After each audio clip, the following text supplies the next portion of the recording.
Hello नमस्कार मेरे दोस्तों, आप सभी का उत्कर्ष आईएएस चैनल पर हार्दिक स्वागत है। आज हम साथियों जो 2019 में आईएएस का पेपर हुआ था, हम उसके बारे में डिस्कस करेंगे। मैं आपको केवल आंसर बताने के उद्देश्य से आपके बीच में नहीं आया हूं। मेरा उद्देश्य है आपको यह समझाना कि भविष्य में कौन से क्वेश्चंस बन सकते हैं और एलिमिनेशन मेथड क्या होता है। मेरे दोस्तों, यूपीएससी के कुछ सवाल ऐसे होते हैं जो एलिमिनेशन मेथड से ही सॉल्व हो जाते हैं। आज हम ऐसे ही सवालों को देखेंगे और मैं आपके सामने करंट अफेयर्स और विविध संबंधित जो क्वेश्चंस हैं वो आपके सामने डिस्कस करूंगा। मैं सबसे पहले आपको बता दूं दोस्तों कि करंट अफेयर्स में किस क्वेश्चन को रखना है, यही सबसे बड़ी दुविधा है, यही सबसे बड़ा डायलेमा है। क्योंकि हर सब्जेक्ट में क्या होता है, हर सब्जेक्ट में कुछ ऐसे क्वेश्चन होते हैं जिनके आने का जो कारण होता है वो होता है करंट अफेयर्स। तो मेरे दोस्तों, हमारी टीम ने 19 सवालों को निकाल करके करंट अफेयर्स के सेशन में रखा है, जिनके साथ मैं आपके साथ बने रहने वाला हूं और मुझे उम्मीद है कि मैं आपको यहां पर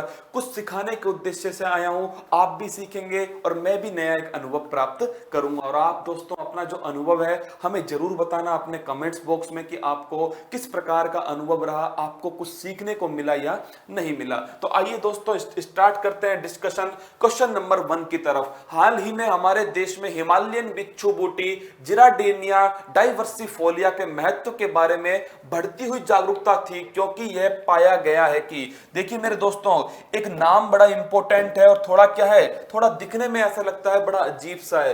हिमालयी बिच्छू बूटी, इसे क्या बोलते हैं? इसे मेरे दोस्तों हिमालयी नेटल भी कहते हैं। क्या बोलते हैं? हिमालयी नेटल भी कहते हैं। तो आपको ध्यान रखना है, इसी का नाम है हिमालयी नेटल। और ये चर्चा में क्यों रहा, तो सबसे पहले बात करते हैं दोस्तों, नेपाल स्थान है, जो नेपाल देश है, यहां पर एक स्थान है खार क्षेत्र। कौन सा क्षेत्र है? खार क्षेत्र है। और इस खार क्षेत्र के अंदर आपको ध्यान रखना है, यहां पर दोस्तों एक टेक्सटाइल फाइबर है। क्या है?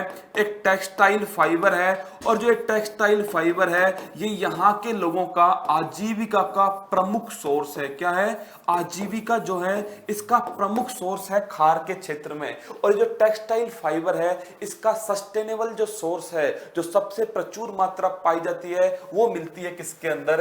हिमालयी बिच्छू बूटी के अंदर, जिसका नाम जिराडेनिया डाइवर्सिफोलिया भी है। तो ये क्वेश्चन चर्चा में आ गया किस कारण से, कि भाई नेपाल के खार क्षेत्र में टेक्सटाइल फाइबर जो है वो आजीविका का क्या है? प्रमुख सोर्स है। तो इसका ऑप्शन नंबर डी क्या है? इसका सही आंसर है। यूपीएससी के अंदर दोस्तों जो हिंदी होती है, वो हिंदी क्या होती है, थोड़ी गूगल ट्रांसलेटेड होती है, इसलिए आपको इंग्लिश वाला जो पोर्शन है वो भी देखते चलना है। आपको इंग्लिश में लिखा हुआ मिलेगा टेक्सटाइल फाइबर। तो इसका आंसर क्या है? इसका आंसर है option number D, textile fibre.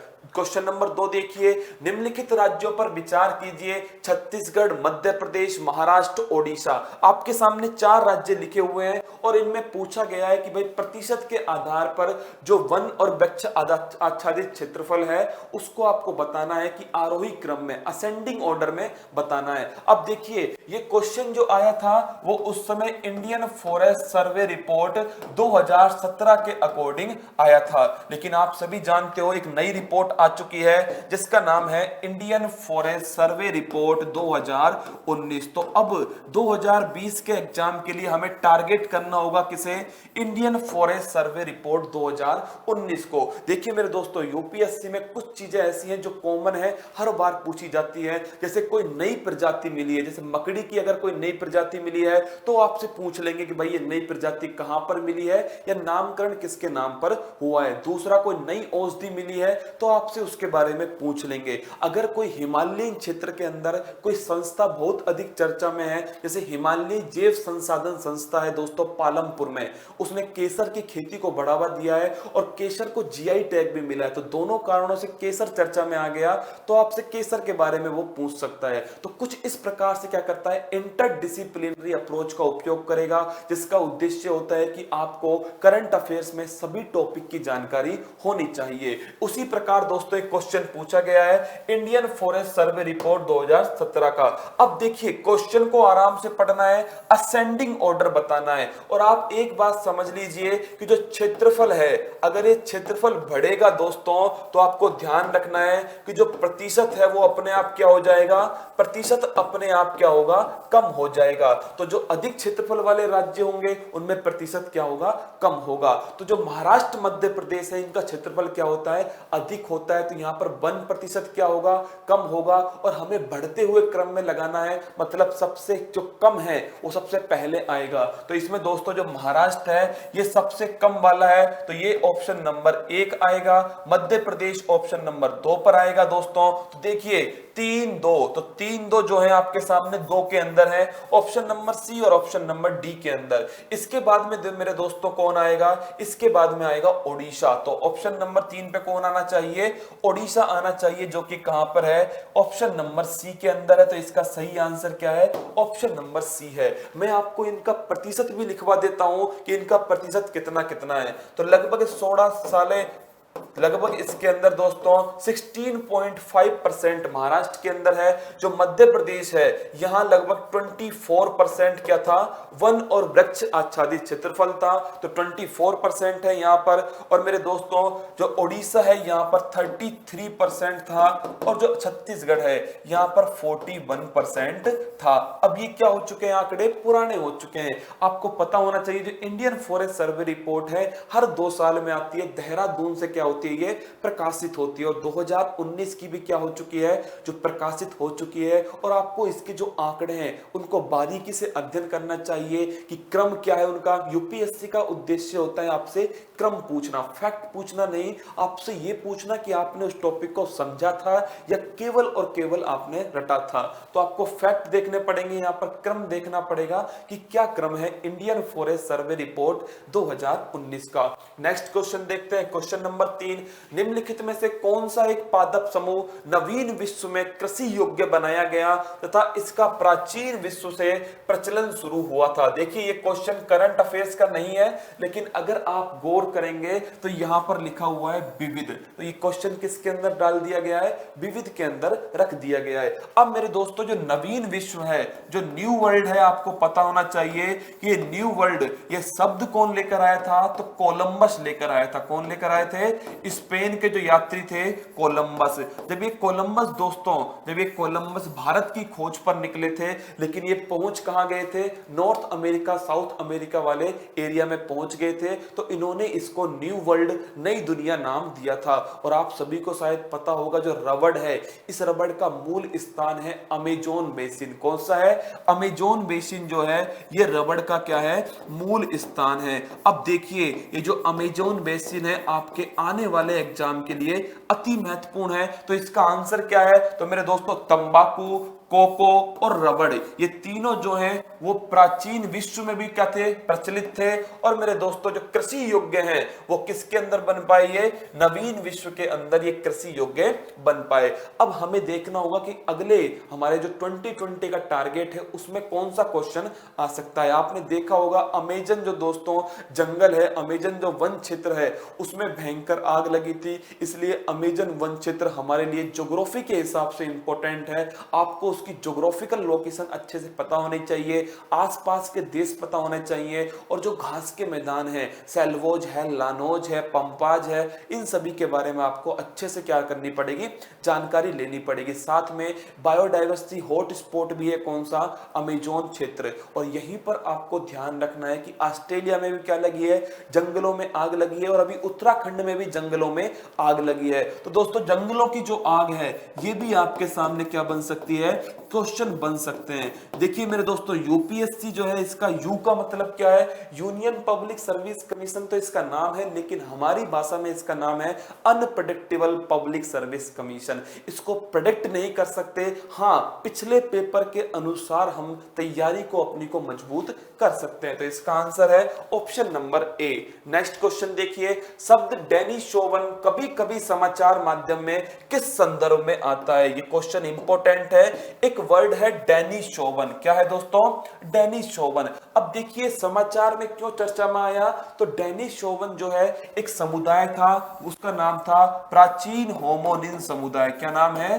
प्राचीन होमोनिन समुदाय। तो आपको ध्यान रखना है, जो प्राचीन होमोनिन समूह है इसे ही हम क्या कहते हैं? इसे ही हम कहते हैं डेनिसोवन। अब चर्चा में क्यों आया? ये नियंडरथाल जो है दोस्तों, उनके बिल्कुल क्या है, बिल्कुल क्लोज हैं नियंडरथाल के। चर्चा में इसलिए आया साथियों कि एक क्या मिला है, एक मानव का जो जबड़ा होता है, इस जबड़े की जो हड्डी होती है, इसका आधा भाग क्या मिला है दोस्तों? आधे भाग का अवशेष मिला है। और ये कैसे पता लगा ये आधे भाग है? जब इसको दोस्तों पूरा किया गया तो देखा गया कि बिल्कुल किसकी तरह है, ये बिल्कुल मानव जबड़े की तरह दिखाई देता है। तो मानव जबड़े का जीवाश्म मिला है, और ये मानव जबड़े का जो जीवाश्म है वो किस समुदाय का है? तो ये मेरे दोस्तों इस प्राचीन होमोनिन समुदाय या डेनिसोवन जो समुदाय है, जो स्पीसीज है, इसका है। तो मानव जबड़े का जीवाश्म मिलने के कारण, इसके अवशेष मिलने के कारण दोस्तों ये चर्चा में आ गया था।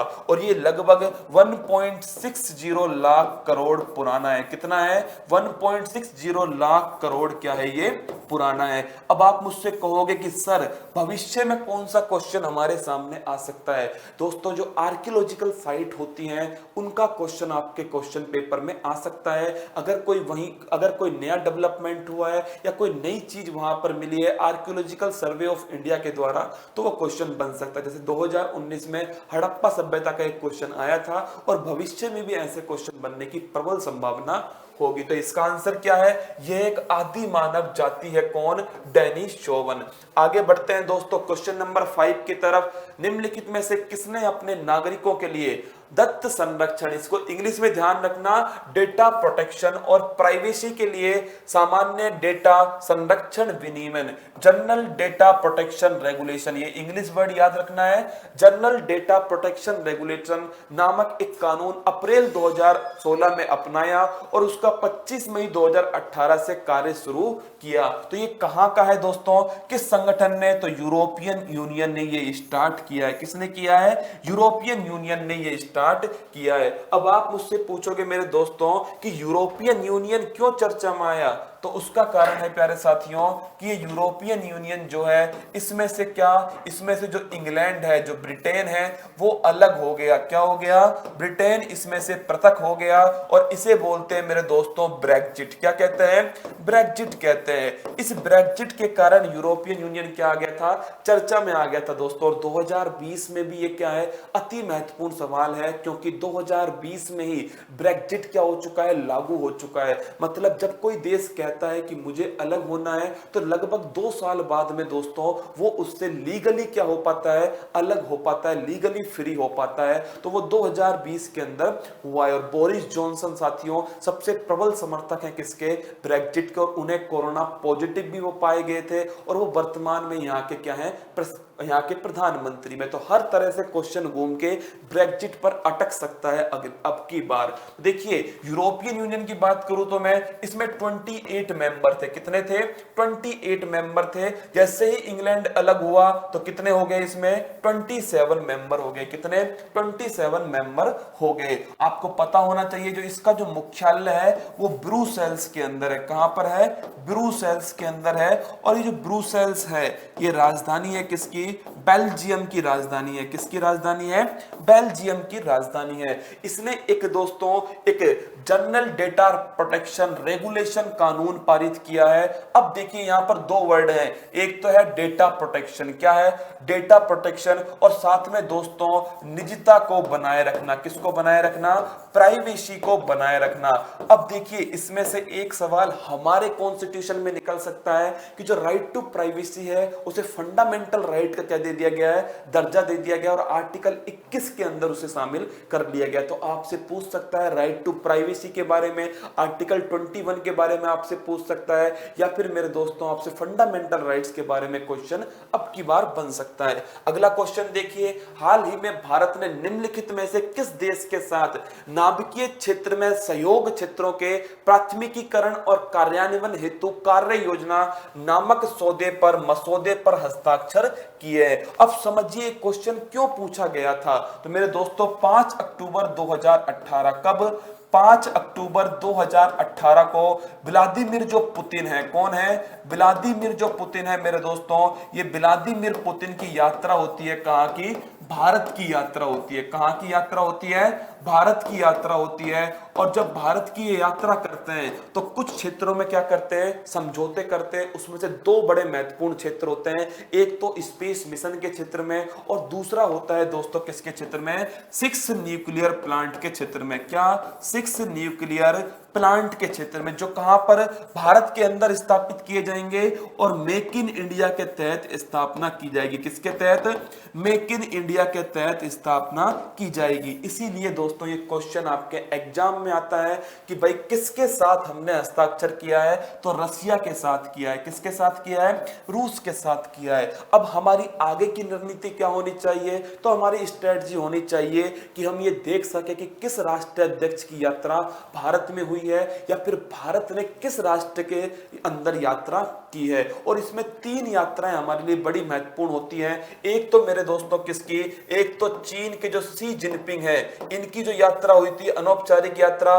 दूसरे दोस्तों नमस्ते ट्रंप जो कार्यक्रम हुआ था, डोनाल्ड ट्रंप वाला नमस्ते ट्रंप कार्यक्रम। और तीसरा मेरे प्यारे साथियों, इंडिया ऑस्ट्रेलिया के मध्य जो वर्चुअल मीटिंग हुई थी कोविड-19 के दौरान। तो ये तीनों ही पॉइंट क्या हैं? अब की बार आपके एग्जाम की दृष्टि से महत्वपूर्ण बन सकते हैं। आइए बढ़ते हैं अगले सवाल की तरफ। अब देखिए, ये सवाल देखने में लगता है दोस्तों कि इस सवाल को पढ़ने में कौन टाइम वेस्ट करेगा, लेकिन सबसे जो इजी सवाल होते हैं ना यूपीएससी के, वो होते हैं जो दूर से दिखाते हैं। तो मेरे दोस्तों दिखाने के कुछ और दांत हैं और खाने के कुछ और है। इसमें उपयोग करेंगे हम एलिमिनेशन मेथड। किसका उपयोग करेंगे? एलिमिनेशन मेथड का उपयोग करेंगे। आप एक बार गौर कीजिए ऑप्शन की तरफ। किसकी तरफ गौर करोगे? ऑप्शन की तरफ गौर कीजिए तो आप पाएंगे कि जो तीसरा नंबर का ऑप्शन है वो 3 के अंदर कॉमन है। देखिए यहां पर भी है, यहां पर भी है और यहां पर भी है। अगर मुझे ये पता लग जाए कि जो ऑप्शन नंबर 3 है वो गलत है तो मेरा सीधा सा आंसर आ जाएगा कि भाई 3 को हटाऊंगा तो ये भी हटेगा, ये भी हटेगा और ये भी हटेगा। तो ऑप्शन नंबर क्या हो गया इसका? सी इसका सही आंसर हो गया। मतलब अभी तो मैंने इस क्वेश्चन को पढ़ा भी नहीं था, मैंने इसका ऑप्शन नंबर सी क्या कर दिया है? सही कर दिया है। अब एक बार चेक कर लेते हैं ऐसा है या नहीं है। देखिए दोस्तों, भ्रष्टाचार के विरुद्ध संयुक्त राष्ट्र convention, United Nation convention against Corruption, UNCC का भूमि, समुद्र और वायु मार्ग से प्रवासियों की तस्करी के विरुद्ध एक प्रोटोकॉल है। मेरे प्यारे साथियों, जो ये यूएनसीएसी है, इसका उद्देश्य किसके खिलाफ? भ्रष्टाचार के खिलाफ। आप जैसा पढ़ पा रहे हैं कि भ्रष्टाचार को रोकने के लिए अंतरराष्ट्रीय सहयोग करना ही इसका उद्देश्य है। इसका उद्देश्य तस्करी से नहीं है। तो इस ये जो ऑप्शन है वो क्या हो गया? ये ऑप्शन गलत हो गया कि यूएनसीएसी तस्करी से संबंधित है। तो मेरे दोस्तों इसका तस्करी से दूर दूर तक कोई लेना देना नहीं है। तो ये ऑप्शन नंबर 1 क्या हो गया? गलत हो गया। अब आगे बढ़ता हूं मैं। दूसरा ऑप्शन देखिए, यूएनसीएसी अब तक का सबसे पहला विदित बाध्यकारी सार्वभौम भ्रष्टाचार निरोध अधिनियम है। ये बड़ा इंपॉर्टेंट है कि ये लीगल है। पहली बात तो क्या है? लीगल है। दूसरा क्या है? बाउंडेशन है। और तीसरा क्या है? यूनिवर्सल है। तो 3 चीजें इसके अंदर, ये लीगल है, दूसरा क्या है? ये बाउंडेशन है इसमें, और तीसरा पॉइंट ध्यान रखना है आपको, ये यूनिवर्सल है। 3 चीजें इसके अंदर है। बिल्कुल यूएनसीएसी जो है वो लीगल है, बाउंडेशन है इसके अंदर, और तीसरा ये यूनिवर्सल है। तो ऑप्शन नंबर जो 2 है वो क्या हो गया? इसमें सही हो गया। अब देखिए नेक्स्ट ऑप्शन, राष्ट्रीय पार संगठित अपराध के विरुद्ध संयुक्त राष्ट्र convention, United Nation convention against transnational organised crime की एक विशिष्टता, ऐसे एक विशिष्ट अध्याय का समावेशन है जिसका लक्ष्य उन संपत्तियों को उनके वैध स्वामियों को लौटाना है जिनसे वे अवैध तरीके से ली गई हैं। आप मुझे एक बात सोच के बताइए कि जो यूएनसीएसी था, जो मैंने आपको बताया कि ये अगेंस्ट करप्शन है, तो दोस्तों करप्शन का संबंध किससे हो सकता है? कहीं ना कहीं जो संपत्तियां हैं उससे हो सकता है। तो जो संपत्ति है अगर वो किसी इल्लीगल व्यक्ति के हाथ में है तो उसे क्या करना? उसकी जो ओनरशिप है, जो स्वामित्व है, वो लीगल व्यक्ति के हाथ में देंगे तो करप्शन क्या होगा? कम होगा। तो ये जो पॉइंट लिखा हुआ है यहाँ पर, ये किसका कार्य है? ये कार्य है यूएनसीएसी का। तो ये वाला जो कार्य है वो यूएनसीएसी का कार्य है। अब आप मुझसे पूछोगे चलो ये ऑप्शन तो क्या हो गया? ऑप्शन तो गलत हो गया, लेकिन हमारी समझ के लिए हमें पता होना चाहिए ना कि ये जो यूएनटीओसी है, कौन? ये जो यूएनटीओसी है ये क्या काम करती है? तो मेरे दोस्तों इसका सबसे महत्वपूर्ण काम है जो आपको ऑप्शन नंबर 1 में लिखा हुआ है, तस्करी को रोकने का जो प्रोटोकॉल है वो है मेरे दोस्तों ये ऑप्शन नंबर 3। तो इसका संबंध किससे है? तस्करी को रोकने से इसका संबंध है। तो देखिए थोड़ा सा माइनर सा डिफरेंस है। अगर आपने ढंग से सवाल को पढ़ा तो यूपीएससी में आप 1-2 नंबर प्लस में अपने आप हो जाएंगे, क्योंकि दोस्तों बड़ा माइनर डिफरेंस होता है और पेपर का प्रेशर होने की वजह से यूएनसीएसी यूएनटीओसी दिखता है और यूएनटीओसी यूएनसीएसी दिखता है। इसमें हमें एलिमिनेशन मेथड का उपयोग करना चाहिए। सबसे पहले ये देखना चाहिए कि हमें कौन सा ऑप्शन आता है, उस ऑप्शन को नीचे क्या कर दीजिए, एलिमिनेट कर दीजिए। संभवतः 1 या 2 ऑप्शन के बाद में अपने आप आंसर आपको नजर आ जाएगा। तो ऑप्शन नंबर 3 क्या हो गया? गलत हो गया। ऑप्शन नंबर 4 देखिए, मादक द्रव्य और अपराध विषयक संयुक्त राष्ट्र कार्यालय United nation office on drugs and crime UNODC संयुक्त राष्ट्र के सदस्य राज्यों द्वारा यूएनसीएसी और यूएनटीओसी दोनों के कार्यान्वयन में सहयोग करने के लिए अधिसूचित है। इसका कहने का मतलब है कि जो यूएनसीएसी है और यूएनटीओसी है, इनके ऊपर जो संस्था है उसका नाम है यूएनओडीसी, जो क्या करेगी, जो कानूनी रूप से इन दोनों का क्या करेगी, रेगुलेट करेगी। तो ये बिल्कुल सही पॉइंट है दोस्तों, और इसका आंसर क्या हो गया? इसका आंसर हो गया ऑप्शन नंबर सी, 2 और 4 सही। अगला क्वेश्चन देखिए, क्वेश्चन नंबर 8, भारत में ठोस अपशिष्ट प्रबंधन नियम जो दोस्तों सॉलिड वेस्ट रेगुलेशन रूल है 2016 के अनुसार निम्नलिखित में से कौन सा एक कथन सही है? देखिए जो सॉलिड वेस्ट रूल थे ये बहुत ही चर्चा का विषय है, वर्तमान में भी बहुत अधिक चर्चा का विषय है, क्योंकि आप जानते हो दोस्तों हमारा सबसे बड़ा जो फोकस है वर्तमान में वो है वेस्ट को एनर्जी में कन्वर्ट करना। किसको?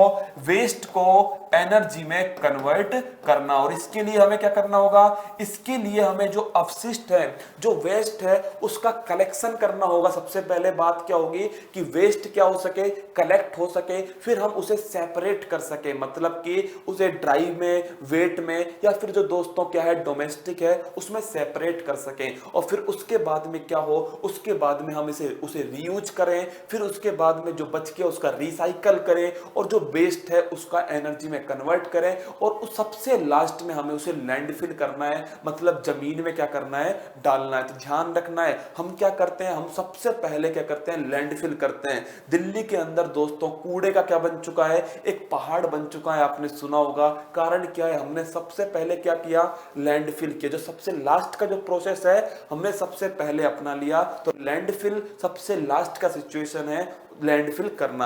अब देखिए जो ये अपशिष्ट हैं इनको कितने भागों में बांटा गया है, तो इनको 3 भागों में बांटा गया है। कितने भागों में? 5 नहीं है मेरे दोस्तों, कितने पार्ट हैं, इसको 3 पार्ट में डिवाइड किया गया है। एक तो कौन सा अपशिष्ट होगा, जो सूखा अपशिष्ट होगा, एक होगा जो गीला अपशिष्ट होगा, और एक होगा मेरे दोस्तों जो डोमेस्टिक होगा, जो घर के अंदर से अपशिष्ट निकलेगा। 3 तरह के अपशिष्ट में डिवाइड किया है किसको, अपशिष्टों को। तो ध्यान रखना है ऑप्शन नंबर 1 क्या हो गया, गलत हो गया। ये नियम केवल मेरे दोस्तों, ये नियम केवल अधिसूचित नगरीय स्थानीय निकायों, अधिसूचित नगरों तथा सभी औद्योगिक नगरों पर ही लागू होंगे। बिल्कुल गलत मेरे दोस्तों, इसका जो नाम है, इसके नाम में आपको कहीं पर नहीं दिख रहा होगा ऐसा नियम। ध्यान रखना है ये नगर निगम के बाहर भी लागू होंगे। तो ध्यान रखना है नगर निगम का जो बाहर वाला एरिया है वहां पर भी मेरे दोस्तों ये लागू होंगे। तो ऑप्शन नंबर बी क्या हो गया, गलत हो गया।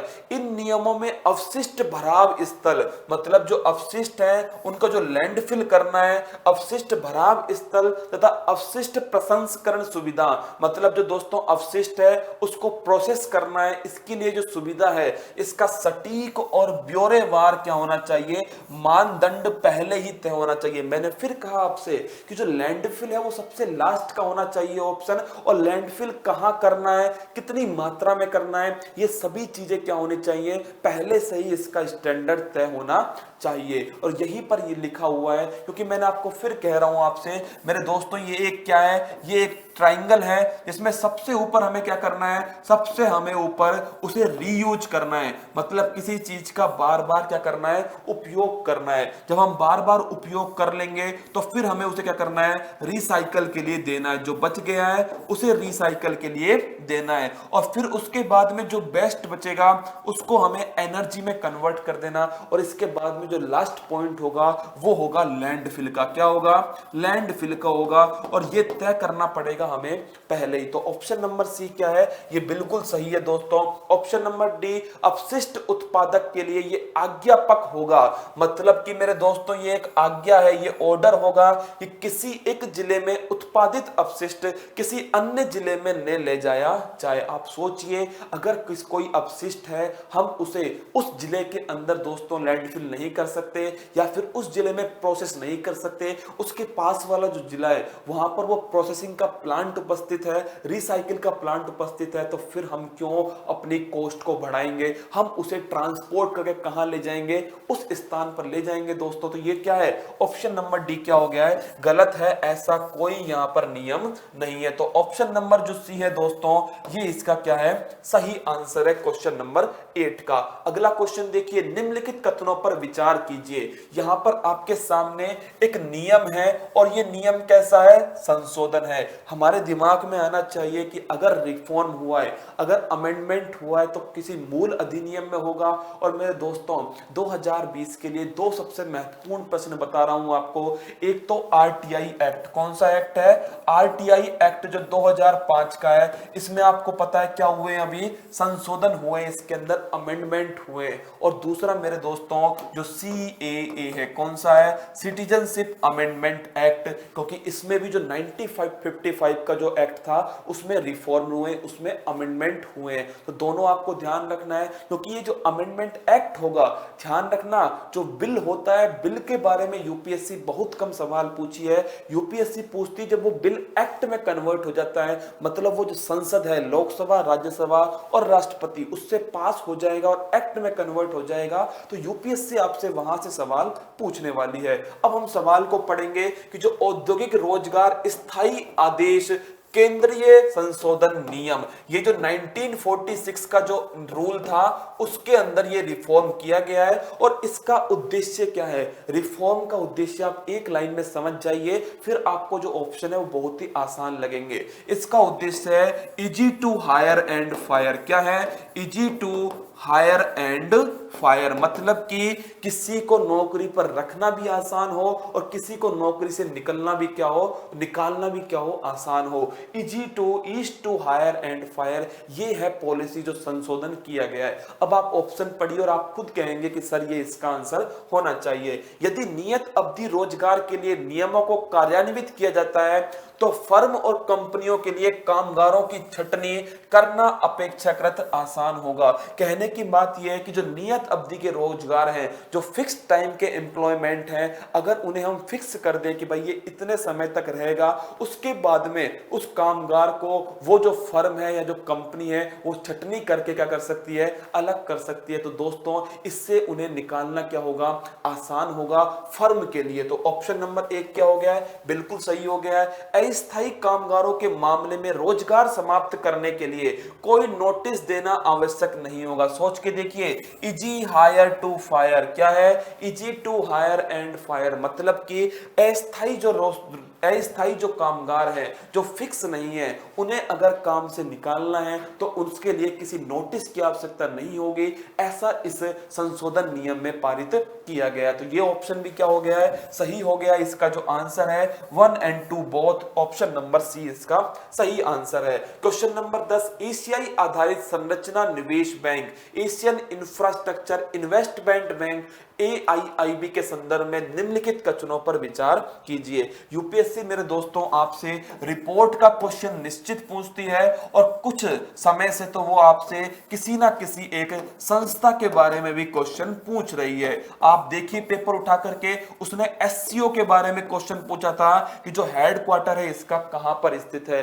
दूसरा क्वेश्चन उसने न्यू डेवलपमेंट बैंक के बारे में पूछा था और मेरे दोस्तों 2019 में उसने AIIB के बारे में पूछ लिया है। तो अब हमें किसकी तैयारी आगे करनी चाहिए? तो हमारी तैयारी दोस्तों पिछले पेपर के हिसाब से अधिक मजबूत करनी होगी और जो वर्तमान में जो चर्चा में दोस्तों संगठन है उन पर बल देना होगा। और उसमें जो पहले नंबर पर आएगा आपके ध्यान रखना है, आपको एक तो WHO के बारे में अच्छे से पढ़ना चाहिए क्योंकि WHO दोस्तों इसको अमेरिका ने छोड़ दिया है। कारण पता है आपको, कोविड-19 जो है उसमें असफल दिखाई दिया कौन? WHO। और साथ में जो डॉक्टर हर्षवर्धन है जो दोस्तों मिनिस्टर है, हेल्थ मिनिस्टर, वो क्या बने? जो इसकी जो एग्जीक्यूटिव बॉडी है, जो कार्यकारी बोर्ड है, उसमें क्या बने दोस्तों?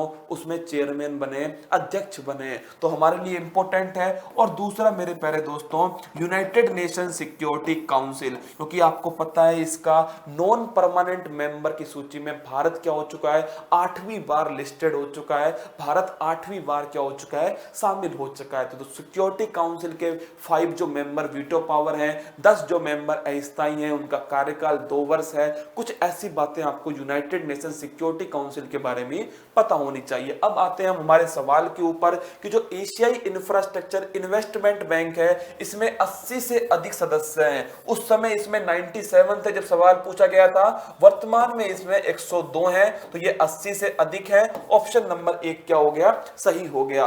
AIIB में भारत सबसे बड़ा शेयर धारक है।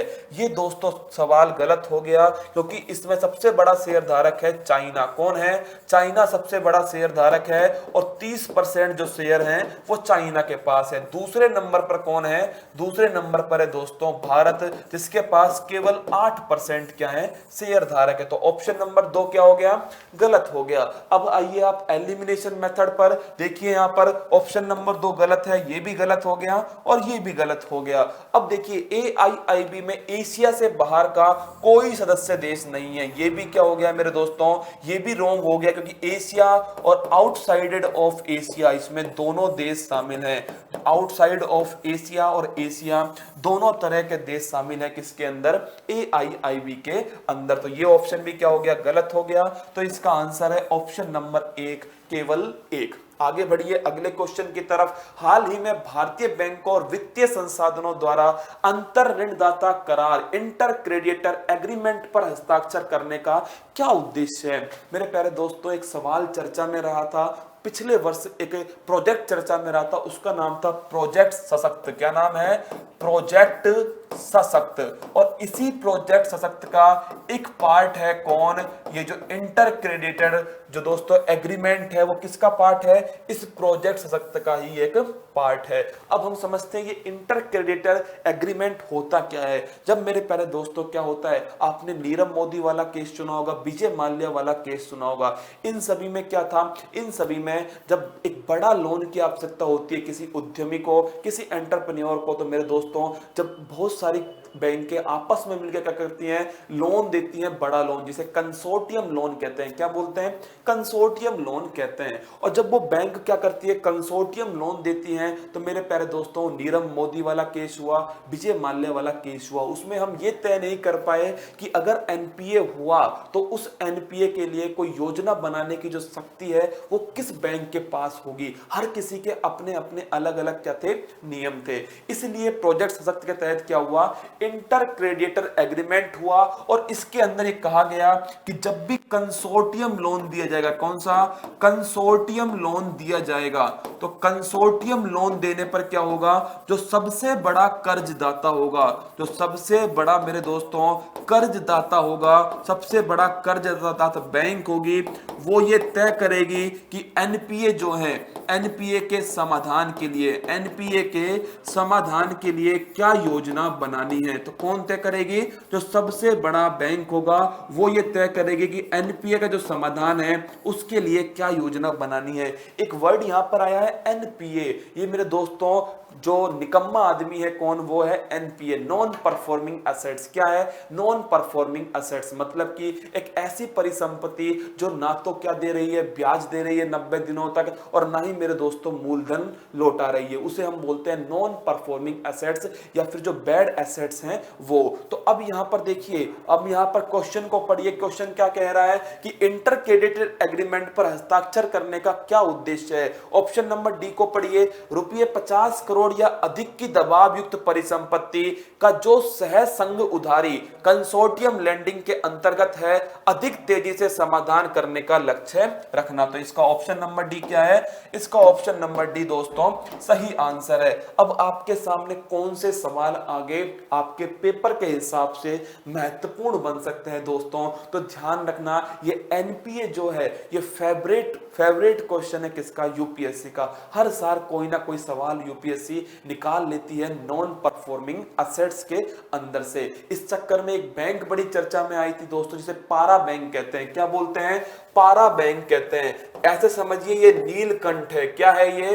नीलकंठ है, मतलब कि सारे एनपीओ को दोस्तों, जो सारे बैड एसेट्स हैं उनको कौन धारण कर लेगी? ये पारा बैंक धारण कर लेगी। इसे बैड बैंक कहते हैं। क्या बोलते हैं? बैड बैंक कहते हैं। तो पारा के बारे में आपको पढ़ना चाहिए। इसी के साथ में एक कोड आया था जिसका नाम था इंसॉल्वेंसी एंड बैंकरप्सी कोड 2016। तो ये भी आपके लिए क्या है? अति महत्वपूर्ण सवाल बन सकता है। और अगर बेसिक में से क्वेश्चन आया तो ये एनपीए बन सकता है कि जो एनपीए है इसके बारे में आपसे बेसिक सवाल पूछ सकता है कि जो समिति बनी थी उस समिति ने किसको एनपीए कहा था, किसे स्ट्रेस एसेट कहा था। ये सभी पॉइंट आपके लिए इंपॉर्टेंट बन सकते हैं। अगला क्वेश्चन देखिए, मातृत्व लाभ संशोधन अधिनियम, जो मैटरनिटी लीव है साथियों, उसमें संशोधन हुआ है। पहली बात तो ये संशोधन कौन से एक्ट में हुआ है?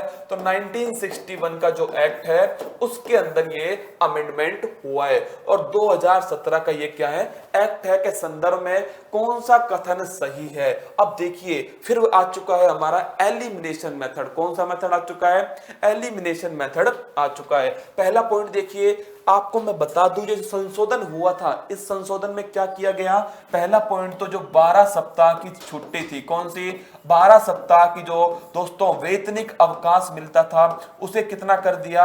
26 सप्ताह कर दिया। तो पहला पॉइंट तो आपको पता होना चाहिए कि जो मैटरनिटी लीव है साथियों, जो सवैतनिक अवकाश है वो कितना था? पहले 12 सप्ताह था, अब कितना हो गया है? 26 सप्ताह हो गया है। और ये 26 सप्ताह मेरे दोस्तों कैसे मिलेगा? जब बच्चे का जन्म होगा। किसका जन्म होगा? बच्चे का जन्म होगा। इससे पहले 8 सप्ताह, कितना? इससे पहले 8 सप्ताह, और इसके बाद में 18 सप्ताह। कुछ इस प्रकार में दोस्तों ये जो लीव है, वो छुट्टी है, वो दी जाएगी। बच्चे के जन्म से पहले 8 सप्ताह और बच्चे के जन्म 18 सप्ताह। तो ऑप्शन नंबर 1 को पढ़िए, क्या लिखा हुआ है? गर्भवती महिलाओं प्रसव पूर्व 3 महीने और प्रसवोत्तर 3 महीने के लिए सवेतन अवकाश की हकदार है। बिल्कुल गलत है दोस्तों। प्रसव पूर्व 1.5 महीने है और प्रसव के बाद में 4.5 महीने है। 8 सप्ताह और 18 सप्ताह। अब देखिए, जब ऑप्शन नंबर 1 गलत होगा तो ये ए गलत हो गया और ये डी गलत हो गया। अब हमारे सामने केवल एक ही चीज है कि इन दोनों में से अगर हमें कोई एक भी पता है तो हमारा काम हो गया, हमारा सवाल सॉल्व हो गया। इसे कहते हैं एलिमिनेशन मेथड। और दोस्तों ये एलिमिनेशन मेथड सबसे उपयोगी है यूपीएससी के गोला भरो प्रतियोगिता को निकालने के लिए। अब देखिए ऑप्शन नंबर 3 पढ़िए आप। 2 बच्चों वाली महिलाओं को न्यूनीकृत हक मिलेगा। कहने की बात यह है कि अगर 2 बच्चे हैं पहले से ही महिला के और वो तीसरी बार क्या बनती है दोस्तों, बच्चे को जन्म देती है, तो फिर उसे न्यूनीकृत क्या मिलेगा? लाभ मिलेगा। और वो लाभ कितना होगा? वो लाभ होगा 12 सप्ताह का। कितना होगा? 12 सप्ताह का लाभ होगा। ये पॉइंट बिल्कुल सही है। तो ऑप्शन नंबर जो 3 है वो क्या है? सही है। हमें ऑप्शन नंबर 2 पढ़ने की जरूरत ही नहीं है। और इसका जो आंसर है वो क्या हो जाएगा? इसका आंसर हो जाएगा ऑप्शन नंबर सी, केवल 3। अब एक बार क्या कीजिए समझने के लिए ऑप्शन नंबर 2 भी देख लीजिए। शिशु गृह वाले प्रतिष्ठानों के लिए माता को प्रतिदिन कम से कम 6 बार शिशु गृह जाने की अनुमति देना अनिवार्य होगा। शिशु गृह का मतलब होता है क्रैच। क्या होता है?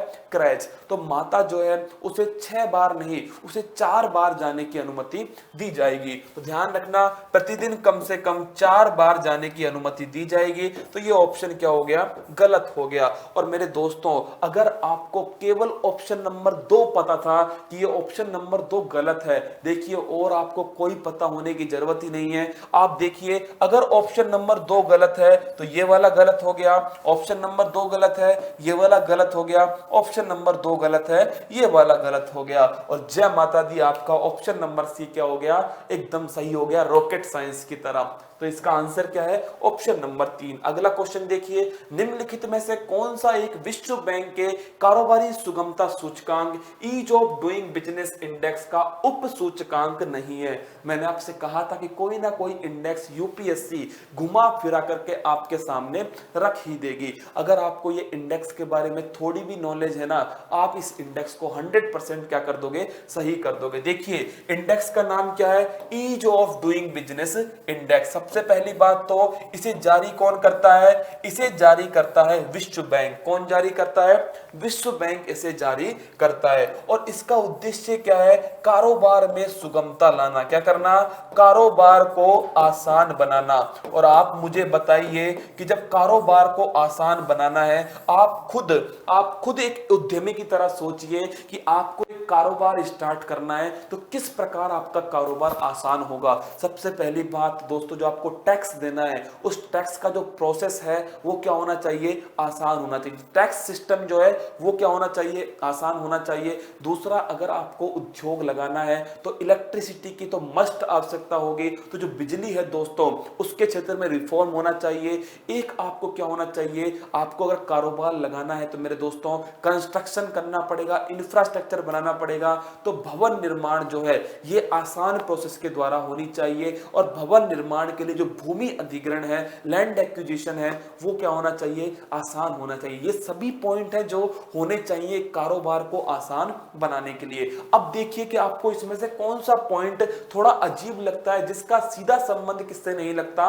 ईज ऑफ डूइंग बिजनेस से नहीं लगेगा। देखिए, करों का भुगतान करना, मैंने आपसे कहा ये होना ही चाहिए। संपत्ति का पंजीकरण दोस्तों ये भी बहुत जरूरी है। और निर्माण परमिट ये भी बहुत जरूरी है। तो इसका आंसर क्या हो गया? इसका आंसर हो गया ऑप्शन नंबर ए, कानून और व्यवस्था बनाए रखना। क्या है?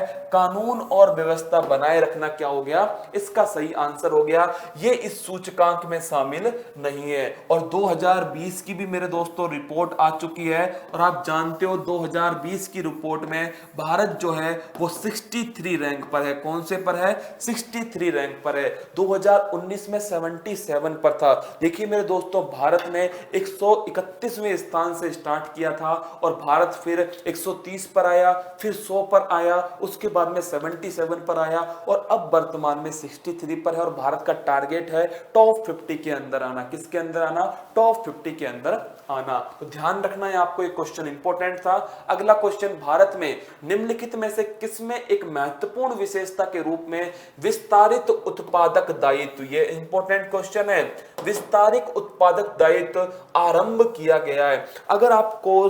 अगर आप इस पॉइंट को आराम से पढ़ेंगे तो आप समझ जाएंगे कि मैं कहना क्या चाह रहा हूं, ये सवाल क्या पूछना चाह रहा है। मतलब जो उत्पादक है किसी चीज का, आप सोचिए जिसने टीबी का निर्माण किया है, वो टीबी निर्माण करने वाली कंपनी क्या करती है? उससे कहा गया है कि जो आपकी जो दायित्व है, जो रेस्पॉन्सिबिलिटी है, उसको हम एक्सटेंड करते हैं। क्या करते हैं? एक्सटेंड करते हैं। मतलब कि जो उत्पादक है उसकी रेस्पॉन्सिबिलिटी, उसका जो दायित्व है, उसको एक्सटेंड किया गया है। कहने की बात यह है कि जो आप टीबी बेचते हो और टीबी यूज होने के बाद में वेस्ट बन जाती है, क्या बन जाती है?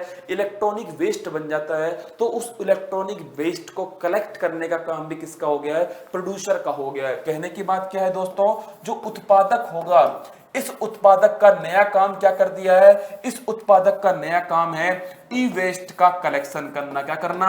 ई वेस्ट का कलेक्शन करना। सोचिए, जब तक वेस्ट का कलेक्शन ही नहीं होगा तो उसका रिसाइकिल हम कैसे कर पाएंगे, उसे हम कैसे हटा पाएंगे इस धरती से? क्योंकि इलेक्ट्रॉनिक जो वेस्ट होते हैं दोस्तों, ये बहुत ही हार्मफुल गैस निकालते हैं। जो केमिकल्स निकलते हैं वो बहुत ही हार्मफुल होते हैं। और वो केमिकल्स होते क्या हैं? कहीं ना कहीं से फूड चेन के अंदर आते हैं और फूड चेन से हमारे शरीर के अंदर ही वो आ जाते हैं। तो जो इलेक्ट्रॉनिक वेस्ट है उसे कंट्रोल अगर करना है तो वेस्ट का कलेक्शन सबसे बड़ी बात होगी। और उसके कलेक्शन के लिए दोस्तों, उसके कलेक्शन के लिए उत्पादकों पर ही जिम्मेदारी डाल दी है कि आप कोई भी अगर इलेक्ट्रॉनिक सामान बेचते हो तो आपको ही उसका क्या करना पड़ेगा, उसका जो वेस्ट है उसका कलेक्शन करना होगा।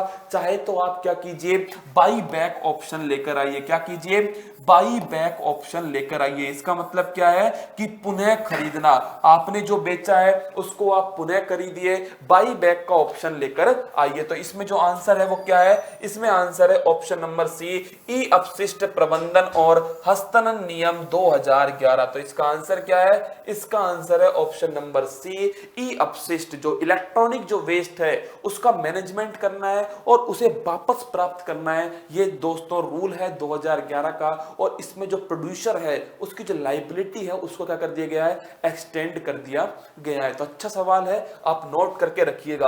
अगला क्वेश्चन देखिए, भारतीय खाद्य निगम जो फूड कॉर्पोरेशन ऑफ इंडिया है मेरे दोस्तों, के लिए खाद्यान्नों की आर्थिक लागत में न्यूनतम समर्थन मूल्य और किसानों को भुगतान किए गए बोनस के साथ साथ क्या शामिल होता है? मतलब कि दो चीजें इसने दे दी है आपके सामने, दो चीजें वो दे चुका है आपके सामने, वो आपसे तीसरी चीज पूछ रहा है क्या शामिल होगा। तो देखिए, फूड कॉर्पोरेशन ऑफ इंडिया जो है मेरे दोस्तों, आप जानते हो 1964 में अधिनियम आया और उसके तहत स्थापना हो गई फूड कॉर्पोरेशन ऑफ इंडिया की। और वो समिति कौन सी थी?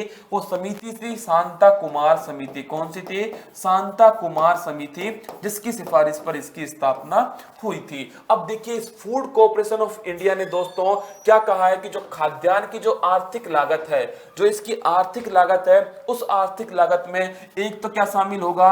एक तो एमएसपी शामिल होगा। क्या शामिल होगा? एक तो इसके अंदर एमएसपी शामिल होगा। मतलब कि उस खाद्यान्न, कोई भी फसल उपजाई है दोस्तों, अगर उस फसल का, अगर अतिरिक्त फसल का उत्पादन हुआ है, अतिरिक्त उपज का उत्पादन हुआ है, तो होता क्या है, किसान को उसकी जो कीमत है वो नहीं मिल पाती। और किसान को क्या करना पड़ता है? किसान को मजबूरन क्या करना पड़ता है? वो फसल जो है, वो उपज जो है, सड़कों पर फेंकनी पड़ती है। जैसे टमाटर के क्षेत्र में आपने बहुत देखा होगा, टमाटर कभी कभी तो रेट इतने हाई होते हैं उसके, और कभी कभी जो रेट होते हैं वो बिल्कुल एकदम क्या होते हैं? जमीन पर होते हैं। टमाटर सड़कों पर फेंक देता है कौन दोस्तों? हमारा किसान भाई, हमारा अन्नदाता भाई। तो उसका जो उपज है उसका निश्चित एक न्यूनतम मूल्य मिल सके, उसको बोलते हैं एमएसपी। तो किसान को एमएसपी तो देना ही पड़ेगा सरकार को, तो उसे हमें शामिल करना पड़ेगा उसकी इकोनॉमिकल कॉस्ट के अंदर। दूसरा मेरे दोस्तों क्या शामिल करना पड़ेगा? दूसरा, अगर किसान को कोई बोनस दिया गया है तो वो बोनस भी इसमें क्या होगा? शामिल होगा। और इसके साथ में आप सोचिए, किसान की जो फसल है उसकी खरीद करनी पड़ेगी, प्रोक्योरमेंट करना पड़ेगा। क्या करना पड़ेगा? प्रोक्योरमेंट करना पड़ेगा। और इस प्रोक्योरमेंट के साथ में इसका डिस्ट्रीब्यूशन करना पड़ेगा। और इन दोनों के लिए क्या होगा दोस्तों? इन दोनों के लिए खर्चा होने वाला है। तो डिस्ट्रीब्यूशन कॉस्ट भी इसमें इंक्लूड करनी हमें पड़ेगी। तो इसका आंसर क्या है? इसका आंसर है प्रापण, प्रासंगिक प्रवाह तथा वितरण लागत। तो ऑप्शन नंबर सी क्या है? इसका सही आंसर है प्रोक्योरमेंट एंड डिस्ट्रीब्यूशन कॉस्ट। ये इसे इंग्लिश में कहते हैं, क्या बोलते हैं इसे? जो इंग्लिश में ट्रांसलेटर है वो है प्रोक्योरमेंट एंड डिस्ट्रीब्यूशन कोड। अब आपके लिए दोस्तों एक क्वेश्चन यहां पर बन सकता है। एक तो जो कृषि है इसके अंदर अगर रिफॉर्म करना है, तो इसकी आय को दुगनी करना है किसानों की, तो हमें किस किस चेंज में चेंज करना होगा? सबसे पहले तो दोस्तों जो उत्पादन हो रहा है उस उत्पादन को बेहतर करना होगा, और उसके लिए जो रिस्क है उसे कम करना होगा। इंश्योरेंस जो दिया गया है, जैसे प्रधानमंत्री फसल बीमा योजना, ये बड़ी महत्वपूर्ण योजना है। आपसे पूछ सकता है, जब उत्पादन हो गया है, वो उत्पादन दोस्तों पहुंच सके कहां तक? फूड कॉर्पोरेशन ऑफ इंडिया तक। इसके लिए हमें महत्वपूर्ण है कि उसका कोल्ड स्टोरेज में क्या हो सके, उसको हम संरक्षण रख सके। और सबसे महत्वपूर्ण बात है कि उसके बाद उसका विपणन होना, उसकी मार्केटिंग होना, और उसे उचित दाम मिल पाना, और किसान को अगर उचित दाम दिलवाना है दोस्तों, तो उसका जो उपज है उसको बेचने की जो दोस्तों बाध्यता है एक मंडी के अंदर, वो समाप्त करनी पड़ेगी। जो दलाल होते हैं वो समाप्त करने पड़ेंगे। इसीलिए हम लेकर आए क्या, electronic national agriculture market, e NAM. तो आपको ई नैम के बारे में भी अच्छे से यहां पर ध्यान रखना है। आइए बढ़ते हैं अगले क्वेश्चन की तरफ। अटल नव परिवर्तन मिशन, जो अटल इनोवेशन दोस्तों मिशन है, ये किसके द्वारा स्थापित किया गया? देखिए, ऐसे सवाल भी यूपीएससी पूछती है, किसी मिनिस्ट्री से रिलेटिव हो या फिर कोई नया मिशन हो, तो किसके द्वारा। यूपीएससी का यह उद्देश्य नहीं है कि आपसे उसकी डेट पूछे या आपसे पूछे कहां से स्टार्ट हुआ। यूपीएससी का उद्देश्य है कि आपको यह पता होना चाहिए कि इस सरकार के इस विंग के द्वारा, सरकार की इस इकाई के द्वारा यह मिशन स्टार्ट किया गया, जिसका संबंध कहीं ना कहीं आपकी एजुकेशन से ही है। तो देखिए, अटल इनोवेशन मिशन, और दोस्तों ये किसने स्टार्ट किया है? भारत का जो थिंक टैंक है नीति आयोग। क्या है? नीति आयोग। आप सभी जानते हो 1 जनवरी 2015 को अस्तित्व में आता है कौन? नीति आयोग। और किसके स्थान पर आता है? योजना आयोग के स्थान पर आता है। और इसने दोस्तों 2018 में, कब? 2018 में एक मिशन स्टार्ट किया जिसका नाम है अटल इनोवेशन मिशन। किसको बढ़ावा देना है? इनोवेशन, मतलब कुछ नया करना। जो बच्चे हैं, जो स्टूडेंट हैं, इनके अंदर दोस्तों जो रिसर्च की क्या है, जिज्ञासा है, इनकी जिज्ञासा को शांत करने के लिए, इनमें नवाचार को बढ़ावा देने के लिए मेरे प्यारे दोस्तों कौन सा मिशन स्टार्ट किया? अटल इनोवेशन मिशन स्टार्ट किया। और इसी मिशन के तहत हर स्कूल में क्या बनाई गई? सरकारी स्कूल में लैब बनाई गई जिसका नाम है अटल टिंकरिंग लैब। क्या नाम है? अटल टिंकरिंग लैब। अब देखिए, इसका जो फर्स्ट पार्ट था वो पूछा जा चुका है, सेकंड पार्ट आपसे आने वाले एग्जाम में पूछा जा सकता है कि जो अटल टिंकरिंग लैब है मेरे दोस्तों, ये किस सिद्धांत पर काम करती है? तो ये स्टेम के सिद्धांत पर काम करती है। स्टेम का मतलब क्या होता है मेरे दोस्तों? पेड़ जब मजबूत होगा, जब उसका तना मजबूत होगा, ऐसे ही एक बच्चा भविष्य में जाकर तब बेहतर कर पाएगा देश के लिए जब उसका विकास जो है वो स्कूल स्तर से क्या होगा? बेहतर होगा। तो स्टेम में एस का मतलब है साइंस। क्या है मेरे लाडलो? साइंस है। टी का मतलब है टेक्नोलॉजी, तकनीक है। और दोस्तों ई का मतलब क्या है? ई का मतलब है इंजीनियरिंग। क्या है? इंजीनियरिंग है। और एम का मतलब है मैथमेटिक्स। तो इन चार के अंदर एक बच्चे को क्या करना? मजबूत करना, जिससे वो भविष्य में क्या कर सके? इनोवेशन को बढ़ावा दे सके। तो ये आपको नेक्स्ट पॉइंट याद रखना है अगले एग्जाम की दृष्टि से। अगला क्वेश्चन देखिए, भारत में विशिष्ट असुरक्षित जनजातीय समूह particularly vulnerable tribal groups PVTG के बारे में निम्नलिखित कथनों पर विचार कीजिए। फिर आ गया हमारा एलिमिनेशन मेथड। कौन सा आ गया है? Elimination method. मेरे दोस्तों यूपीएससी का सवाल पूछने का उद्देश्य आपके ज्ञान को परखना नहीं है। वो रॉकेट साइंस नहीं पूछने वाली आपसे कि इस रॉकेट में कौन सी साइंस उपयोग में होगी, उसका क्या लेना देना एक आईएएस ऑफिसर से। उसका ये उद्देश्य है कि आप कितना प्रेजेंट हैं आपकी पेपर के अंदर, आपका माइंड ऑफ प्रेजेंट जो है दोस्तों वो कितना है, आपका दिमाग पेपर में है या अभी भी बाहर छोले कुलचे खाता घूम रहा है। तो मेरे दोस्तों आपको समझना होगा। अब देखिए, अगर मैं इस चारों ऑप्शन को देखूं और मैं इसमें क्या करूं, ऑप्शन नंबर 3 जो है अगर मैं उसे गलत मान लूं दोस्तों, तो ये ऑप्शन भी गलत हो गया, ये वाला भी गलत हो गया, ये वाला भी गलत हो गया। और आंसर क्या आ गया इसका आंसर आ गया ऑप्शन नंबर सी, 1 2 4। अभी तो हमने सवाल पढ़ना भी स्टार्ट नहीं किया दोस्तों, और हमने क्या करा? रॉकेट साइंस लगा के ऑप्शन नंबर सी क्या कर दिया? सही कर दिया। अब देख भी ले एक बार कि जो ऑप्शन नंबर 3 है वो गलत है या सही है। देश में अब तक 95 पीवीटीजीज आधिकारिक रूप से अधिकृत है मेरे दोस्तों, बिल्कुल गलत है, 75 है। कितने हैं? टोटल 75 पीवीटीजी है। तो ये ऑप्शन नंबर 3 क्या हो गया? गलत हो गया। और इसका आंसर क्या हो गया? Option number C. मैं चाहूं तो आपको इससे आगे ले जा सकता हूं, लेकिन मैं दोस्तों आपको इस पीवीटीजी के बारे में जरूर बताऊंगा। जो आदिवासी समूह होता है, आप जानते हो दोस्तों, आदिवासी समूह प्रकृति प्रेमी होता है, प्रकृति पुत्र होता है और वो जो विकास है, आर्थिक विकास है, उसमें ज्यादा बल नहीं देता, केवल अपने निर्वाह के लिए, अपने जीवन को आगे बढ़ाने के लिए दोस्तों कार्य करता और प्रकृति की पूजा पर बल देता है। उनका एक अलग दोस्तों क्या है, उनका एक अलग समुदाय है। अब देखिए होता क्या है, इस आदिवासियों में भी जो सबसे कमजोर हैं उन्हें कहा गया पीवीटीजी, मतलब कि पर्टिकुलरली, हम किसी को पर्टिकुलर कह रहे हैं कि ये जो समुदाय है वल्नरेबल है, मतलब कि क्या है, सुभेद्य है, संकटग्रस्त है। ट्राइबल ग्रुप्स, किसके अंदर से, जो आदिवासी ग्रुप है उसके अंदर ये क्या है, अधिक सुभेद्य है, उसको बोलते हैं पीवीटीजी। और इसमें 75 है, कितनी है, इसके अंदर 75 पीवीटीजी हैं। और आपको ध्यान रखना है ये भारत के 18 राज्य और एक केंद्र शासित प्रदेश में, जिसका नाम क्या है, अंडमान निकोबार। तो आपको ध्यान रखना है भारत में 18 राज्य में है ये और एक केंद्र शासित प्रदेश में है, और वो कौन सा है, वो है अंडमान निकोबार। तो ऑप्शन नंबर 1 क्या हो गया, सही हो गया। अगर हमें पता लगाना है कि कोई ग्रुप पीवीटीजी में आ सकता है या नहीं आ सकता, सबसे पहली बात होगी कि उसकी जनसंख्या अगर स्थिर है या फिर कम हो रही है, तो हमें उसे किस में रख सकते हैं, पीवीटीजी के अंदर रख सकते हैं। और दूसरा, साक्षरता का जो स्तर है वो बहुत ही नीचे है, तो भी हम उसे रख सकते हैं। ये मानदंड है, ये स्टैंडर्ड है जो तय किए गए। तो स्थिर और कम होती जनसंख्या पीवीटीजी स्थिति के निर्धारण के मानदंडों में से एक है, बिल्कुल है मेरे दोस्तों। और तीसरा ऑप्शन गलत हो गया, टोटल 75 पीवीटीजी भारत के अंदर है।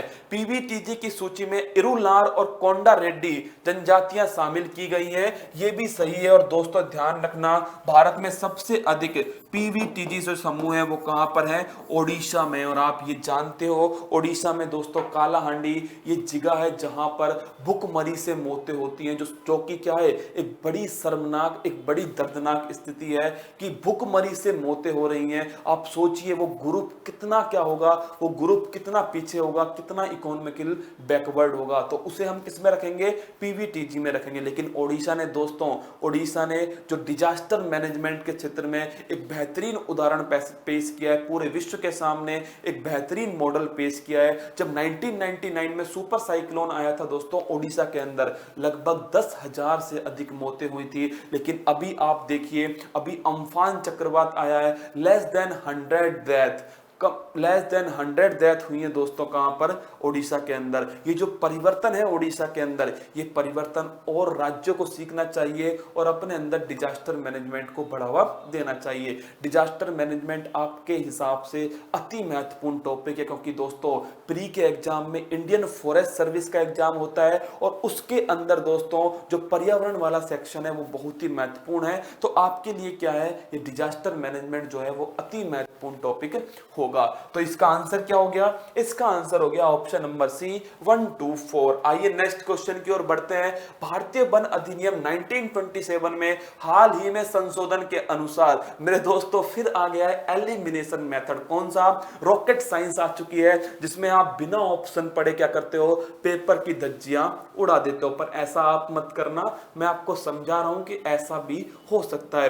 देखिए चार ऑप्शन आपके सामने है दोस्तों, और अगर इस 4 ऑप्शन में से मैं एक ऑप्शन को गलत मान लूं, और वो कौन सा है, ऑप्शन नंबर 1। कौन सा है, ऑप्शन नंबर 1। तो यहां पर ये गलत होगा दोस्तों, और यहां पर ये गलत होगा। और जो ऑप्शन नंबर सी है, ये तो दोनों के अंदर ही सही है। बस मुझे चेक करना है किसको, ऑप्शन नंबर 2 को चेक करना है एक बार कि ये सही है या गलत है। अब पढ़ते हैं सवाल को। आपको पता है कि जो भारतीय वन अधिनियम 1927 है, कौन सा है, भारतीय वन अधिनियम 1927 है। आप जानते हैं इसमें से बांस को जो है, अब देखिए जिसने ऊपर से पढ़ा होगा ना वो निश्चित इस सवाल को गलत करके आएगा। उसने क्या पढ़ा होगा कि भाई जो भारतीय वन अधिनियम 1927 है इसमें संशोधन हो गया है और बांस को क्या कर दिया गया है, बांस को कैटेगरी से बाहर कर दिया गया है। किसके, वृक्ष की कैटेगरी से बाहर कर दिया गया है। इसका मतलब होता है कि बांस को काटना, उसका व्यापार करना क्या है, अब बिना परमिशन के हो सकता है। लेकिन मेरे दोस्तों उस संशोधन में एक बड़ा महत्वपूर्ण वर्ड था जो आपने छोड़ दिया कि केवल गैर वन क्षेत्र के अंदर, जहां पर फॉरेस्ट एरिया नहीं है, नॉन फॉरेस्ट एरिया है, वहीं पर यह नियम लागू होगा। और आप ऑप्शन नंबर 1 को आराम से पढ़िए कि भारतीय वन अधिनियम 1927 में हाल ही में हुए संशोधन के अनुसार वन निवासियों को वन क्षेत्रों में, किसके अंदर, वन क्षेत्रों में उगने वाले बांस को काट गिराने का अधिकार है। गलत हो गया मेरे दोस्तों, ये वन क्षेत्र नहीं है, ये नॉन फॉरेस्ट एरिया है। कौन सा है, नॉन फॉरेस्ट एरिया। अब देखिए केवल इतनी सी बारीकी, केवल इतना सा बारीक दोस्तों अंतर है क्वेश्चन में गलत होने में और सही होने में। यूपीएससी दोस्तों आपसे जबरदस्ती क्या करा देती है, क्वेश्चन गलत करवा देती है। और ये आपको दोस्तों पेपर जब सॉल्यूशन होता है तब समझ में आता है कि मैंने ये गलती कर दी। तो आपको सवाल को आराम से करना है। और आप जितने भी आपने सवाल देखे होंगे मेरे साथ में, मैंने आपको ये जरूर सिखाया है कि आपको सवाल पढ़ते समय किस की पॉइंट को आपको गोला कर देना है, अंडरलाइन कर देना है, जिससे कि आप जब क्वेश्चन पूरा पढ़ लोगे तब आपके समझ में आ सके कि आपने क्वेश्चन में से क्या निकाला। वरना होगा क्या, आप ऑप्शन नंबर 3 पढ़ोगे और ऑप्शन नंबर 1 क्या हो जाओगे, भूल जाओगे। तो वो की पॉइंट आपको पता होना चाहिए और हर पॉइंट के बाद में आपको ऑप्शन चेक करना है कि ये ऑप्शन इससे एलिमिनेट हो सकता है या नहीं हो सकता। तो ऑप्शन नंबर 1 क्या हो चुका है, गलत हो चुका है। अब ऑप्शन नंबर 3 की तो लड़ाई है ही नहीं दोस्तों, क्योंकि दोनों में ही है। हमें तो ऑप्शन नंबर 2 के लिए लड़ना है। अनुसूचित जनजाति एवं अन्य पारंपरिक वनवासी वन अधिकारों की मान्यता अधिनियम 2006 के अनुसार बांस एक गौण वन उपज है। इस वर्ड को समझ जाइए क्योंकि 2020 के लिए भी बड़ा महत्वपूर्ण वर्ड है। एम क्या है दोस्तों, ये माइनर फॉरेस्ट प्रोडक्ट। क्या है, माइनर फॉरेस्ट प्रोडक्ट, जिसे हम क्या बोलते हैं, हम बोलते हैं प्यारे दोस्तों MFP। ये MFP वर्ड क्या होता है, इसका मतलब होता है जो क्या होती है, गौण वन उपज होती है। मतलब इनका जो आर्थिक लागत है वो तो बहुत कम होता है। लेकिन मेरे दोस्तों आप मुझे सोच के बताइए कि जो आदिवासी हैं उनकी सारी आजीविका इस गौण वन उपज पर डिपेंड करती है, जिसके अंदर क्या आती है, जैसे बांस हो गया, ताड़, पाम जो है दोस्तों वो हो गया। इसके अलावा फल फूल है दोस्तों, वो भी किस में आते हैं, पत्ते हैं, फूल हैं, ये सभी किसके अंदर आते हैं, ये गौण वन उपज के अंदर आती हैं, माइनर फॉरेस्ट प्रोडक्ट के अंदर आती है। अब सोचिए उस आदिवासी के लिए तो दोस्तों ये क्या हो गया, ये मेजर क्या हो गया, मेजर प्रोडक्ट है उसकी आजीविका के लिए। तो माइनर फॉरेस्ट प्रोडक्ट ध्यान रखना, आजीविका के लिए क्या है, प्रमुख स्रोत हैं। तो आजीविका का क्या है, ये प्रमुख स्रोत है मेरे दोस्तों, कौन, MFP।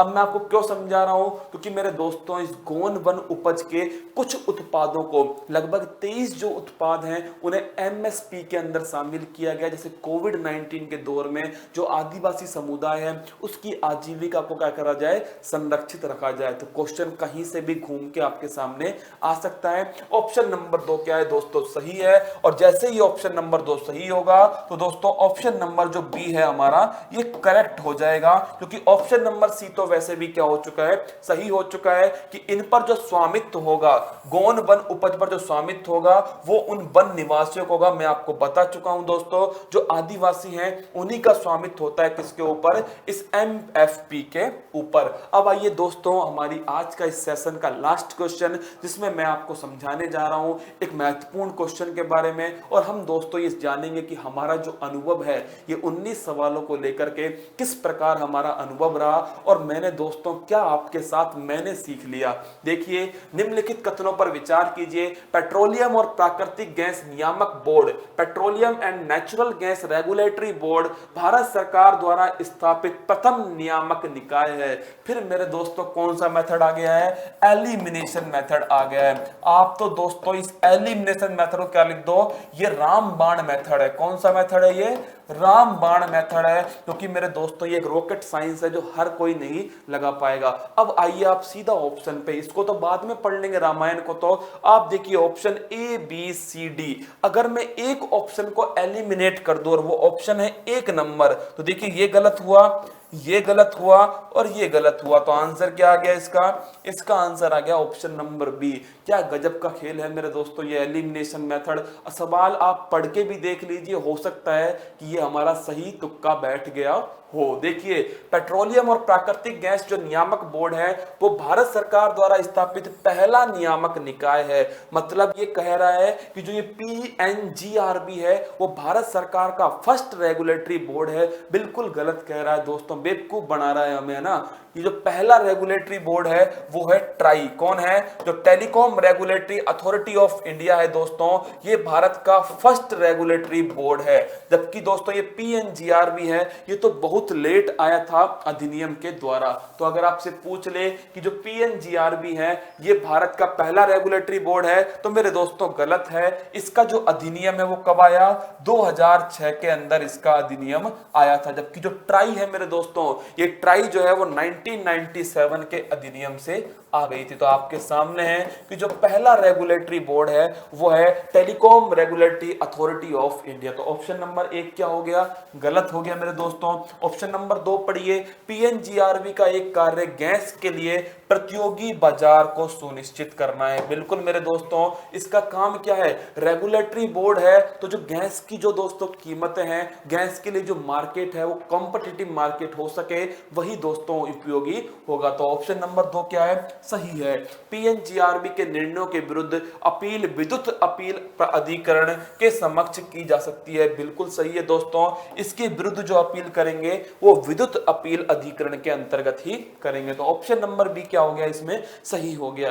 देखिए, ये क्वेश्चन आपसे किसके बारे में पूछा गया है? असल में ये क्वेश्चन आपसे ट्राई के बारे में पूछा गया है। किसके बारे में पूछा गया है? Telecom Regulatory Authority of India. क्योंकि आपको पता है बहुत अधिक चर्चा में रहता है संस्थान, क्योंकि मेरे दोस्तों आपने वोडाफोन वाला केस सुना होगा और इसके साथ में नेट न्यूट्रलिटी के बारे में सुना होगा। और टेलीकॉम जो सेक्टर है उसमें नए नए रिफॉर्म आते हैं, जो नए नए डिस्प्यूट होते हैं, उससे संबंधित अथॉरिटी है कौन सी? Telecom Regulatory Authority of India. अगर आपको केवल इतना सा पता था कि Telecom Regulatory Authority of India ये भारत का फर्स्ट रेगुलेटरी बोर्ड है, तो आप क्या कर देते? इस क्वेश्चन को सही कर देते। इस पॉइंट को एलैबोरेट करने के लिए यूपीएससी ने इसके इर्द गिर्द दोस्तों चक्रव्यूह रचा है। अब आप समझिए, इस 19 सवालों में मैंने आपको समझाया कि यूपीएससी क्या करती है, आपको दोस्तों चक्रव्यूह रचती है और आप अभिमन्यु की तरह घुस तो जाते हो इसके अंदर, लेकिन आपको जाकर पता लगता है कि आप फंस चुके हो। इसलिए मेरे दोस्तों घुसना नहीं है, पहले एक बार बाहर से देख लीजिए कि इस चक्रव्यूह में कौन कौन से योद्धा हैं, कौन कौन से ऑप्शन इस चक्रव्यूह में हैं। और मेरे दोस्तों यह है बाहर से देखने का तरीका कि इसके ऑप्शन क्या कह रहे हैं। यूपीएससी में दोस्तों अगर आप ऑप्शन से क्या कर दिया, आपने ऑप्शन से क्वेश्चन को हिट किया, तो आप निश्चित क्या करेंगे? उस क्वेश्चन को एक बेहतर ढंग से और कम समय में सॉल्व कर पाएंगे बिना उलझे हुए। सबसे बड़ी बात होती है यूपीएससी में उलझना नहीं है दोस्तों, क्योंकि अगर आप उलझ गए तो ये आपको क्या करेगा? और उलझाता जाएगा और अंततः आप क्या करोगे? क्वेश्चन स्किप करोगे और साथ में टाइम वेस्ट करोगे। बाद में टाइम का दबाव बनेगा, क्वेश्चन आते हुए क्या हो जाएंगे? गलत हो जाएंगे। ये है माइंड गेम किसका? यूपीएससी का। मेरे दोस्तों हम इसी प्रकार आपसे जुड़ते रहेंगे कुछ नई चीजों के साथ, आपको कुछ सिखाने के उद्देश्य से। टाइम थोड़ा ज्यादा लगा है, लेकिन आप समझ सकते हैं कि मैंने टाइम क्यों इतना लिया है, आपको ये बता पाऊं कि कौन सा आगे आपके लिए बेहतर हो सकता है। और ये सवाल पूछे जाने का कारण क्या था, एलिमिनेशन मेथड क्या होता है, आपको एक नई दिशा दे पाऊं। आप तैयारी जब भी करें, अगर आपकी तैयारी में 1% सुधार इस दोस्तों इस उत्कर्ष की नई पहल के द्वारा हो, तो आप जरूर अपने दोस्तों को बताइएगा, अपने सभी साथियों को बताइएगा। और हाँ, हमारी टीम को मोटिवेट करने के लिए दोस्तों अपने जो अनुभव हैं वो जरूर हमें कमेंट्स बॉक्स में साझा करना। आपका दिन बेहतर हो सके और आपकी तैयारी बेहतर हो सके और आप 2020 में सिलेक्शन जरूर लें दोस्तों। इसी शुभकामना के साथ मैं अलविदा लेता हूं। जय हिंद, थैंक यू।